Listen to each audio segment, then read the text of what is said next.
Halal dan haram dalam Islam. Quran Surat Al-Maidah ayat ketiga. Hurimat alaikumul maitatu waddamu walahmul hinziri wa ma uhilla lighairillahi bihi wal munhanikatu wal maukuzatu wal mutaradiyatu wan natihatu wa ma akalas sabu ila ma zakaitum. Wa ma zubiha ala nusubi wa antastaksimu bil azlam zalikum fis'un al yauma yaisal lazina kafaru min dinikum fala tahsyauhum wahsyaun al yauma akmaltu lakum dinakum wa atmamtu alaikum nimati wa raditu lakumul islama dina famani cera fi mahmasatin gaira mutajanifil li ism fa inaloha gafurur rahim. Diharamkan bagimu memakan bangkai, darah, daging babi, dan daging hewan yang disembelih bukan atas nama Allah, yang tercekik, yang dipukul, yang jatuh, yang ditanduk, dan yang diterkam binatang buas, kecuali yang sempat kamu sembelih. Dan diharamkan pula, yang disembelih untuk berhala. Dan diharamkan pula, mengundi nasib dengan azlam anak panah karena itu suatu perbuatan fasik. Pada hari ini orang-orang kafir telah putus asa untuk mengalahkan agamamu, sebab itu janganlah kamu takut kepada mereka, tetapi takutlah kepadaku. Pada hari ini telah aku sempurnakan agamamu untukmu, dan telah aku cukupkan nikmatku bagimu, dan telah aku ridai Islam sebagai agamamu. Tetapi barang siapa terpaksa karena lapar, bukan karena ingin berbuat dosa, maka sungguh, Allah Maha Pengampun, Maha Penyayang.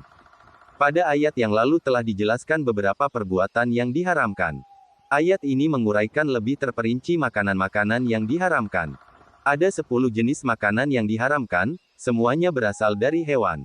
Diharamkan bagimu memakan bangkai, darah yang keluar dari tubuh, sebagaimana tersebut dalam surah Al-An'am 6:145, daging babi, dan daging hewan yang disembelih bukan atas nama Allah, demikian pula diharamkan daging hewan yang tercekik, yang dipukul, yang jatuh, yang ditanduk, dan yang diterkam binatang buas, kecuali yang sempat kamu sembelih.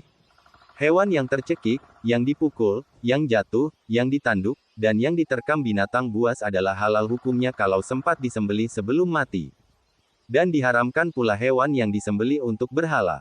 Dan diharamkan pula mengundi nasib dengan anak panah. Orang Arab jahiliyah menggunakan anak panah untuk menentukan apakah mereka akan melakukan suatu perbuatan atau tidak. Mereka mengambil 3 buah anak panah yang belum memakai bulu, masing-masing anak panah itu ditulis dengan kata-kata, lakukan, jangan lakukan, dan anak panah yang ketiga tidak ditulis apa-apa. Semua anak panah itu diletakkan dalam sebuah tempat dan disimpan dalam Ka'bah. Bila mereka hendak melakukan suatu perbuatan, maka mereka meminta agar juru kunci Ka'bah mengambil salah satu dari 3 anak panah itu. Mereka melakukan perbuatan atau tidak melakukan perbuatan sesuai dengan bunyi kalimat yang tertulis dalam anak panah yang diambilnya. Kalau yang terambil anak panah yang tidak ada tulisannya, maka undian diulangi sekali lagi.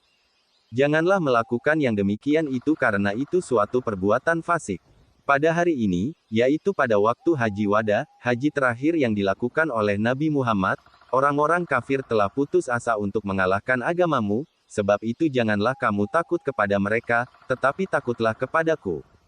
Pada hari ini telah aku sempurnakan agamamu untukmu, dan telah aku cukupkan nikmatku bagimu, dan telah aku ridai Islam sebagai agamamu. Tetapi barang siapa dalam keadaan terpaksa, dibolehkan memakan makanan yang diharamkan oleh ayat ini karena lapar, bukan karena ingin berbuat dosa, maka sungguh, Allah Maha Pengampun, Maha Penyayang. Dalam ayat ini dijelaskan makanan-makanan yang diharamkan, yaitu 1. Bangkai, yaitu binatang yang mati tanpa disembelih. Di antara hikmah diharamkan bangkai antara lain karena bangkai itu mengandung kuman yang sangat membahayakan kesehatan di samping keadaannya yang menjijikkan. 2. Darah, yaitu darah yang mengalir keluar dari tubuh hewan, karena disembelih atau lain-lainnya. Hikmah diharamkan darah itu antara lain, karena mengandung kuman dan zat-zat kotor dari tubuh dan sukar dicernakan. 3. Daging babi, termasuk semua anggota tubuhnya. 4. Hewan yang disembelih dengan menyebut atau mengagungkan nama selain Allah, seperti menyebut nama berhala. Hikmah haramnya ialah karena mempersekutukan Allah. 5. Hewan mati tercekik. Banyak pendapat menerangkan tentang apa yang dimaksud dengan mati tercekik, yaitu di antaranya mati karena diikat dan sebagainya, sehingga hewan itu mati dalam keadaan tidak berdaya. Hikmah haramnya sama dengan hikmah haramnya bangkai. 6. Hewan mati dipukul, yaitu hewan yang mati dipukul dengan benda keras atau dengan benda berat. Hikmah haramnya menurut sebagian pendapat karena darahnya tidak keluar, sehingga merusak dagingnya. Selain dari itu juga karena ada larangan menganiaya binatang dan jelas perbuatan itu dianggap melanggar hadis Nabi yang berbunyi. Dari Syaddad bin Aus, Rasulullah SAW bersabda, Allah mewajibkan berbuat baik ihsan atas setiap sesuatu, kalau kamu membunuh, bunuhlah dengan baik, dan kalau menyembelih, sembelihlah dengan baik, hendaklah seorang kamu mempertajam pisaunya dan jangan sampai tersiksa binatang sembelihannya. Riwayat Ahmad, Muslim dan Ashabus Sunan. 7. Hewan yang mati karena jatuh dari tempat yang tinggi seperti jatuh dari atas bukit masuk ke dalam jurang. Hikmah haramnya sama dengan bangkai. 8. Hewan mati karena ditanduk oleh hewan lain. Hikmahnya sama dengan bangkai. Kalau masih sempat disembelih maka hukumnya halal. 9. Hewan yang mati diterkam binatang buas. Hikmahnya sama dengan bangkai, kalau masih sempat disembelih maka hukumnya halal. 10. Hewan yang disembelih untuk berhala, sebagaimana yang diperbuat oleh orang Arab pada zaman jahiliyah yang menyembelih hewan di dekat berhala-berhala yang jumlahnya 360, terdapat di sekitar Ka'bah. Hikmah haramnya adalah karena perbuatan ini termasuk mempersekutukan Allah. Selanjutnya diterangkan tentang haramnya mengundi nasib dengan anak panah, seperti yang dilakukan oleh orang Arab pada masa jahiliyah, yaitu dengan mengambil 3 anak panah yang belum ada bulu. Salah satu anak panah itu ditulis dengan perkataan, Amarani Rabi, Tuhanku telah menyuruhku. Anak panah yang kedua ditulis dengan perkataan, Nahani Rabi, Tuhanku melarangku. Sedang anak panah yang ketiga tidak ditulis apa-apa. Anak panah itu disimpan di dalam Ka'bah. Jika mereka bermaksud mengerjakan pekerjaan yang besar dan penting, mereka minta tolong kepada penjaga Ka'bah mencabut salah satu dari ketiga anak panah tersebut dan melaksanakan apa yang tertulis pada anak panah yang diambil itu. Kalau terambil anak panah yang tidak ditulis apa-apa, maka undian diulangi lagi. Perbuatan ini dilarang karena mengandung syirik atau tahayul dan hurafat. Dalam hal ini menurut ajaran Rasulullah SAW bila hendak memilih salah satu dari 2 pekerjaan yang sama pentingnya atau memilih di antara melaksanakan atau tidak, maka hendaklah melaksanakan salat istikharah 2 rakaat. Kalau undian biasa kurah, yang tidak mengandung kefasikan atau tahayul dan hurafat, tidaklah diharamkan, seperti undian untuk mengambil salah satu bagian dari 2 tumpukan yang sudah diusahakan sama banyaknya, siapa yang berhak dari masing-masing tumpukan itu lalu diadakan kurah undian. Selanjutnya diterangkan bahwa pada haji wada orang-orang kafir telah putus asa dalam usahanya untuk mengalahkan agama Islam.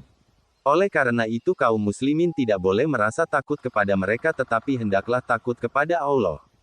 Selanjutnya dalam ayat ini dijelaskan lagi tentang sesuatu yang penting bagi Nabi Muhammad SAW dan bagi seluruh umat Islam, bahwa Allah telah menyempurnakan agama Islam dan telah mencukupkan nikmatnya, serta telah ridha agama Islam menjadi agama umat manusia. Setelah ayat ini dibacakan oleh Nabi, maka Umar menangis lalu Nabi bertanya apa yang menyebabkan ia menangis. Umar menjawab, sesuatu yang sudah sempurna tidak ada yang ditunggu lagi kecuali kurangnya. Rasulullah membenarkan ucapan Umar itu, riwayat Ibnu Jarir dan Harun bin Antarah dari ayahnya. Diriwayatkan bahwa ayat ini turun di Arafah tanggal 9 Zulhijjah 10H, hari Jumat sesudah asar. Sejarah telah mencatat, bahwa 81 hari sesudah turunnya ayat ini Nabi Muhammad SAW pun wafat setelah menunaikan risalahnya selama kurang lebih 23 tahun.